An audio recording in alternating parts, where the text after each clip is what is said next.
तो स्वागत है आपका विनर्स एकेडमी प्रयागराज में। मैं समीर शुक्ला और आज हम लोग फ्लेमिंगो बुक की पोएट्री का second lesson an elementary school classroom in a slum which is written by Stephen Spender. Stephen Spender ने यहाँ पर इस पूरी दुनिया में जो सोशल इंजस्टिस है और इनइक्वालिटी है उसके बारे में बताया है। यहाँ पर दो तरीके से रखा है उन्होंने। एक स्लम एरिया क्या होता है, जो अनडेवलप्ड एरिया होते हैं उन्हें स्लम एरिया कहते हैं। एक तरफ से उन्होंने स्लम एरिया के बारे में बात की और एक तरफ उन्होंने एक डेवलप्ड एरिया के बारे में बात की, वहां के रहने वाले बच्चों और वहां के रहने वाले स्कूलों के बारे में बात की, और उन्होंने दूसरी तरफ डेवलप्ड एरिया में रहने वाले बच्चों और स्कूलों की बात की। तो यहाँ पर सोशल इनजस्टिस और इनइक्वालिटी को दिखाया गया है। यहाँ पर एग्जैक्टली बातें कही गई हैं कि स्लम एरिया में जो स्कूल होते हैं, स्लम एरिया के जो बच्चे होते हैं, उनकी क्या कंडीशन होती है। उन सभी कंडीशंस को हमें यहाँ पर दिखाया गया इस पोयम के माध्यम से। 32 या 30 लाइन की ये पूरी पोयम है। अभी तक यूपी बोर्ड में ऐसा नहीं था, 7-8 लाइन 10 लाइन में पूरी पोयम खत्म हो जाती थी, लेकिन अब ऐसा नहीं। आप एनसीईआरटी बेस्ड चीजें पढ़ने जा रहे हैं तो आपको ये थोड़ा देर देखना होगा। अगर आप इसकी सही हिंदी जानते हैं, सही एक्सप्लेनेशन देखते हैं, तो आपको central idea plus short answer लिखने में आपको पूरी हेल्प मिलेगी। तो वीडियो शेयर कर देना अपने दोस्तों के पास, बता देना कि आगाज हो चुका है 2021-22 न्यू सेशन का यूपी बोर्ड का। तो चलिए शुरुआत करते हैं हम लोग। यहाँ पर कुछ कंपैरिजन किया गया है, उसके बारे में देखते हैं कि फार फार फ्रॉम। देखिए फार और फार दो बार यहाँ पर रिपीटेशन किया गया है। तो दूर दूर, फ्रॉम मीन्स से, गस्टी मीन्स होता है हवा का झोंका, वेव्स मीन्स वही झोंका, धारा, दीज चिल्ड्रंस फेस। यहां पर पहली लाइन में ही जो राइटर है स्टेफन स्पेंडर, उन्होंने पहली लाइन में कहा कि इन बच्चों के जो चेहरे हैं, इन बच्चों के चेहरे झोंकेदार लहरों से बहुत दूर है। यानी इन बच्चों का जो घर है वो किसी नदी, किसी बीच के किनारे नहीं है, किसी अच्छी स्वच्छ जगह पर नहीं है, किसी डेवलप्ड जगह, किसी क्लीन सिटी में नहीं है। उसलिए उन्होंने कहा कि ये जो बच्चे हैं, इनके जो चेहरे हैं, वो ये जो झोंके होते हैं हवाओं के, उनसे ये बहुत दूर हैं। दूर दूर तक इनका कोई वास्ता नहीं है हवाओं से और हवाओं के झोंकों से। लाइक रूटलेस मीन्स होता है जड़ के बिना, या ऐसी चीज जिसमें जड़ ही ना हो। Weeds their hair turn round their pallor means होता है पीले चेहरे वाले, पैलोर मीन्स होता है पीले चेहरे वाले। तो यहां पर बात कही कि जैसे जड़ से उखड़ी हुई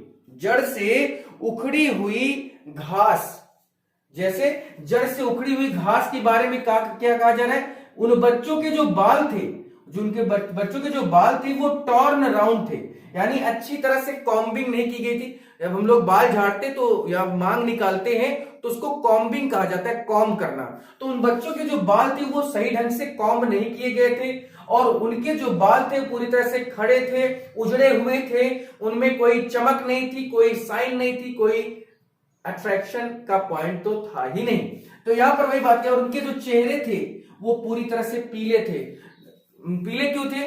अननरिशमेंट की वजह से, सही उनकी देखभाल ना होने की वजह से, सही खाना ना मिलने की वजह से, पर्याप्त मात्रा में आहार जो कहते हैं नरिशमेंट ना होने से उनके जो चेहरे थे वो पीले हो गए थे, प्लस उनके जो बाल थे वो एकदम उजड़े हुए थे, बेकार लग रहे थे, रूटलेस वीड्स की तरह दिखाई दे रहे थे। उसके बाद है the tall girl with her वेग डाउन हेड। तभी उन्होंने उसी क्लास में एक लड़की को देखा। वो लड़की कैसी थी? जो लंबी सी थी लेकिन अपने सर को नीचे झुकाए हुए बैठी थी। सर को नीचे झुकाने से मतलब यहां पर स्टेफन स्पेंडर ने कहा कि उसके ऊपर भार था। भार किस चीज का था? उसकी तमाम तरह की समस्याओं का, खाने पीने की समस्याओं का, और सही शिक्षा ना मिलने का, या सही स्कूल में ना बैठने का, तमाम तरह की चीजों का जो उसके सर पर बर्डन था, उसकी वजह से उसका सर झुक गया था। The paper seeming boy. और उन्होंने एक दूसरे बच्चे को, उसी क्लास में एक बच्चे को देखा जो पेपर सीमिंग, पेपर यानी यहां पर पेपर जो हम लोग पेपर पढ़ते हैं या कागज जो होता है, उन्होंने एक बच्चे की तुलना कागज से कर दी। स्टेफन स्पेंडर ने एक बच्चे की तुलना कागज से कर दी। क्यों? With rats eyes. और उन्होंने ये भी कहा कागज से, क्योंकि ये समझना है, क्योंकि वहां के जो बच्चे, जो स्लम एरिया के बच्चे होते हैं, उन्हें सही रूप से भोजन, सही रूप से खाना, सही रूप से चीजें नहीं मिलती हैं। इस वजह से वो पूरी तरह से नरिशमेंट जो होता है उनको नहीं मिलता, वो अननरिशमेंट रह जाते हैं, अननरिश हो जाते हैं, यानी उन्हें वो एक तरह से कुपोषण का शिकार हो जाते हैं, यू कैन से। तो उन्होंने पेपर सीमिंग जो बात कही ना कि पेपर की तरह, यानी बहुत पतला दुबला एकदम, ऐसा लग रहा था कि उसके शरीर से उसकी हड्डी झांक रही है, उसके शरीर से उसकी हड्डी वापस आना चाह रही है, इस तरह से वो दिखाई दे रहा था, इसलिए उन्होंने पेपर सीमिंग वर्ड यूज किया। विद रैट साइज, और उन्होंने ये भी उस बच्चे में देखा कि उसकी आंखें क्या है, रैट साइज यानी चूहे की तरह है। चूहे की आंख देखेंगे आप कभी भी तो चूहे की आंख निकली हुई होती है, अपने उस चेहरे से उसकी आंख निकली होती है। उसी तरह उन्होंने कहा कि बच्चे की जो शरीर है वो पेपर सीमिंग है, प्लस उसकी आंख जो है वो चूहे की तरह है, यानी उसकी आंखें चेहरे से बाहर आ रही थी। इसका मतलब है कि उसे सही रूप से क्या नहीं मिल रहा था, नरिशमेंट नहीं मिल रहा था। स्लम एरिया में यही प्रॉब्लम होती है। इसके बाद है the stunted unlucky heir of twisted bones. Stunted unlucky heir, यहां पर देखिए हेयर का मतलब तो होता है उत्तराधिकारी वैसे तो, और यहां पर भी उत्तराधिकारी मतलब ये है क्योंकि ट्विस्टेड बोन्स, क्योंकि उसके वो जो बच्चा बैठा था जिसके पेपर सीमिंग बॉडी थी, जिसके रेड्स आईज थी, उसी बच्चे को ऐसी बीमारियां थी, ऐसा लग रहा था उस बच्चे को देखकर कि ये बीमारी इसको जेनेटिक्स है, यानी ये बीमारी इसके बाप दादा से ही इसको मिल गई है। इस वजह से उन्होंने कहा कि यहां पर अनलकी एयर, ठीक है, of twisted bones. Reciting means होता है दोबारा या वापस घूमना। अफादर्स नॉलेज डिजीज, और जो उसके पापा को कभी गठिया रोग रहा होगा तो उस बच्चे को भी उसी तरह से हो गया, यानी उसकी जो हड्डियां थी वो पूरी तरह से बाहर आ चुकी थी, बेकार सा शरीर था, किसी मतलब एक कह सकते हैं कि उस बच्चे को हो सकता है कि 2-4-10 दिन में वो मर भी जाए, ऐसा उस बच्चे के साथ कंडीशन थी। आगे है हिज लेसन्स, और वो बच्चा अपने एक किनारे मेज पर बैठकर वो अपना पाठ याद कर रहा था। From his desk at back of dim class, तभी राइटर ने उस धुंधली सी क्लास में एक बच्चे पर ध्यान दिया। वन अननोटेड, एक ऐसे बच्चे पर ध्यान दिया जिस पर अभी किसी की नजर नहीं गई थी। स्वीट एंड यंग, जो प्यारा था, अच्छा भी था। His eyes live in dream, और ऐसा लग रहा था कि उसकी आंखें सपना देख रही हैं। किसका सपना? Of squirrels game in a tree room other than this, और वो ऐसा दिख रहा था, मानी वो बच्चा एकदम सबसे अलग दिख रहा था। क्लास में क्या चल रहा है कोई मतलब नहीं, कौन क्या बोल रहा है कोई मतलब नहीं है, सिर्फ उसे ये दिखाई दे रहा था कि जो स्क्वायरल यानी जो गिलहरी है वो क्या कर रही है, खेल रही है, और उसकी आंखें भी गिलहरी की तरह क्या थी, इधर से उधर हो रही थी, यानी उसकी आंखें इधर उधर, जैसे गिलहरी क्या होती है, बहुत एनर्जेटिक होती है, बहुत ज्यादा उनके अंदर एनर्जी होती है, इधर से उधर होते रहते हैं। तो वही बच्चा केवल अलग दिख रहा था बाकी और बच्चों की अपेक्षा। तो ये था आपका पहला। देखिए कितने, 1 2 3 4 5 6 7 8, सोचिए 8 लाइन में पूरी क्या हो गई आपकी, यहां पर पोयम ही खत्म हो गई। एक अभी पैराग्राफ, अभी 3 ऐसे ही है, यानी 8 से 24 आप समझ सकते हैं। 24 26 लाइन 27 लाइन की यहाँ पर पोयम है। सीबीएसई वाले ये आप चीजें पढ़ेंगे। ऑन शोर क्रीम वॉल्स, यहाँ पर बात ये कि ऑन शोर cream walls donation Shakespeare's head. और जब उन्होंने उस स्कूल की दीवारों के बारे में बात की, जब उन्होंने स्कूल की थोड़ा सा स्कूल में जो चीजें थी उसके बारे में बात करना शुरू किया, तो उन्होंने देखा कि शोर क्रीम वॉल, शोर मीन्स होता है पीला, ठीक है, तो जो दीवारें थी स्कूल की वो एकदम पीली थी, यानी भद्दी हो गई थी, उनमें से पपड़ियां यानी जो प्लास्टर होता है वो गिर रहा था। डोनेशन के नाम पर यानी कुछ अगर चीजें दिखाई दे रही थी तो वो क्या था, तो चीजें कुछ डोनेशन में मिली थी जो चंदा या मांगना या दान के रूप में, वो द शेक्सपियर की एक फोटो थी, शेक्सपियर की एक फोटो थी, क्लाउडलेस एट डॉन। और एक जगह पर उन्होंने देखा कि एक जो फोटो दिखाई दे रही थी वो क्लाउडलेस एट डॉन, यानी आप जब दिन का अंत होता है तो आप देखते होंगे कि जो सूर्य की चमक होती है या जो आसमान होता है वो एकदम क्लाउडलेस हो जाता है, यानी एकदम अलग सा हो जाता है, एकदम थोड़ा सा क्लाउडलेस हो जाता है, यानी कुछ उसमें ज्यादा बादल नहीं दिखते। या हम कह सकते हैं कि भोर के समय भी आप ये चीज दिखा सकते हैं कि भोर के समय ज्यादा आपको वो नहीं दिखाई देगा, बादल नहीं दिखाई देंगे।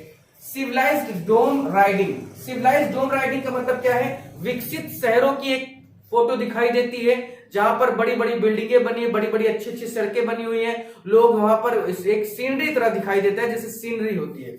इसके अलावा ऑल सिटीज, ठीक है, पूरे शहरों को दिखाया जाता है। बैलेट फ्लावरी टैरोलिस वैली ओपन हैंडेड मैप। और एक जगह पर उन्होंने मैप देखा। मैप क्या है? एक ऐसा मैप जहां पर फूलों का जो पूरी तरह से गुच्छा होता है, या जो फूल है पीले रंग के फूल हैं, और एक नदी है जो बह रही है, तमाम तरह की जो सीनरीज होती है वो दिखाई देती है। टैरोलिस valley awarding the word it's word. और ऐसा लग रहा था कि वो मैप अपने आप को ही एक अवार्ड दे रहा है, एक अपने आप को ही क्या रख रहा है, यानी एक मैप में ही पूरी दुनिया को दिखाया गया। एक दुनिया में पूरी दुनिया को दिखा दिया गया, यानी एक मैप में पूरी दुनिया को दिखाया। लेकिन उसमें दिखाया क्या? अच्छी अच्छी चीजें ही मैप में दिखाई दी जाती हैं। कभी भी स्लम एरिया को आप मैप में नहीं देख पाएंगे। आप सोचे कि विश्व का आप मैप लाएं और उसमें देखें कि अच्छा इसमें स्लम एरिया कहां है, आपको नहीं दिखाई देगा, आपको अच्छी चीजें ही दिखाई देंगी। तो वही कहा गया कि awarding the words it's word, यानी वो मैप अपने आप को ही अवार्ड दे रहा था कि भैया मैं बहुत अच्छा हूं।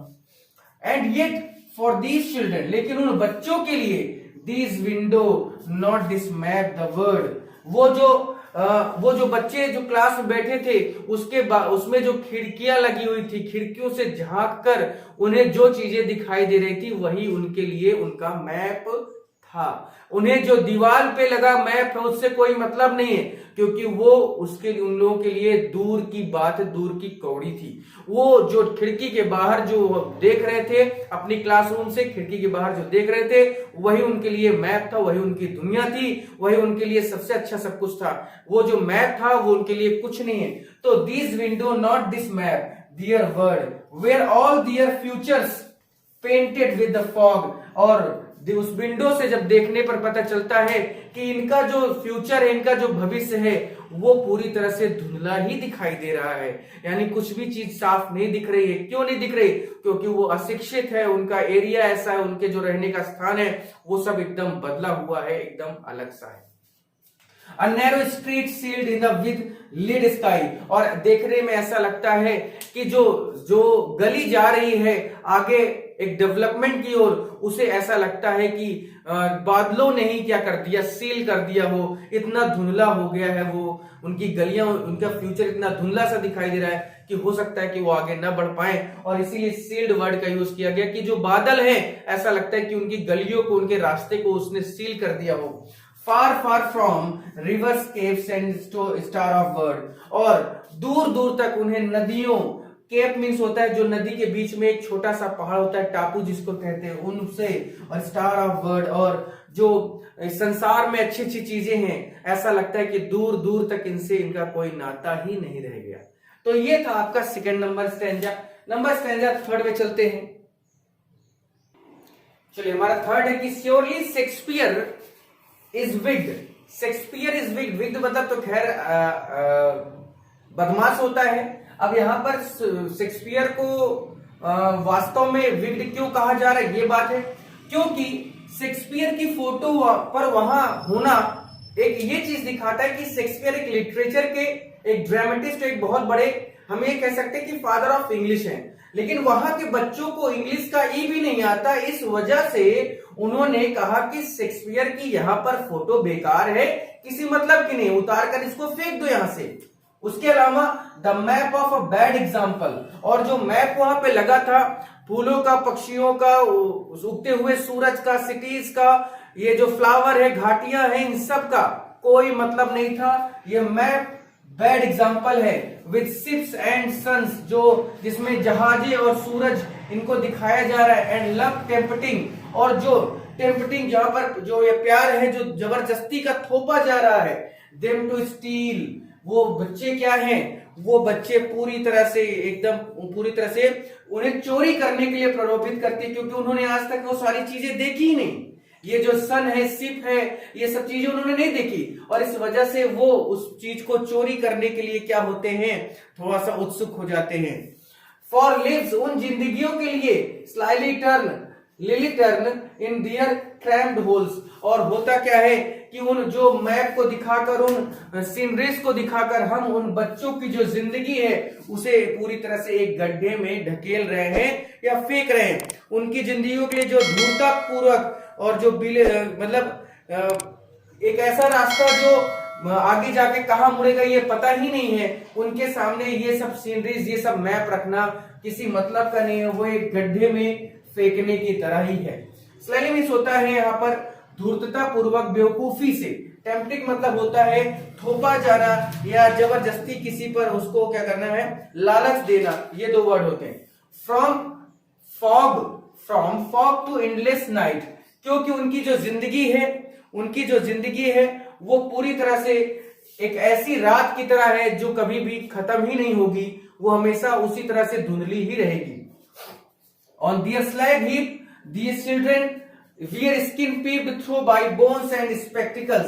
और जो बच्चे हैं उनके शरीर को देखो तो ऐसा लगता है कि जो हड्डी है वो स्किन को छोड़कर बाहर आ जाएगी। यानी इतना ज्यादा अननरिशमेंट है, इतना ज्यादा वो कुपोषित है कि ऐसा लगता है कि उनकी शरीर की जो हड्डियां हैं वो बाहर आ जाएंगी। और जो उन्होंने चश्मे पहने हैं वो स्टील का बना हुआ है, जोड़ा गया है, और ऐसे उसमें ग्लास लगे हैं, ऐसा लेंस लगा है टूटा फूटा, और उस तरह से दिखाया जा रहा है जैसे किसी बोतल को पत्थर पर मार दो तो पत्थर एकदम चिहरा जाता है, उसी तरह से उनका जो लेंस है वो एकदम टूटा फूटा हुआ है, हाथ से जोड़ा गया है, स्टील का चश्मा वो लगाए हुए हैं।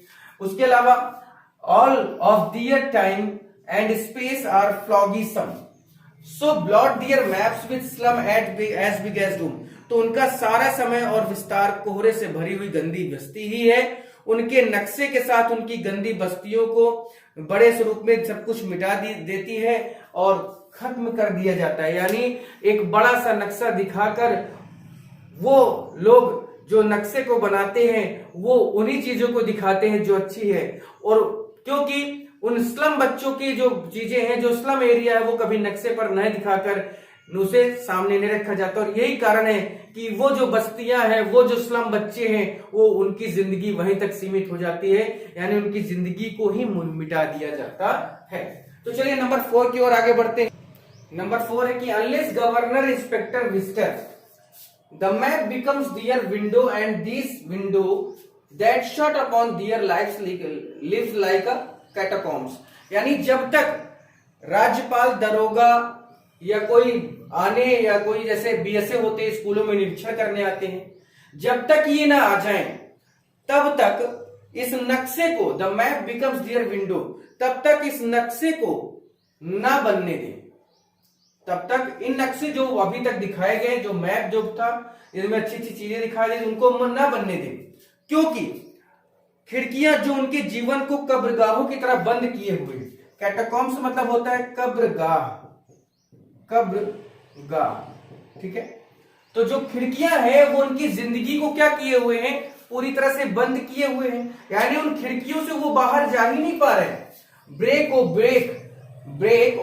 Open till they break the town and show the children to green field and make their word.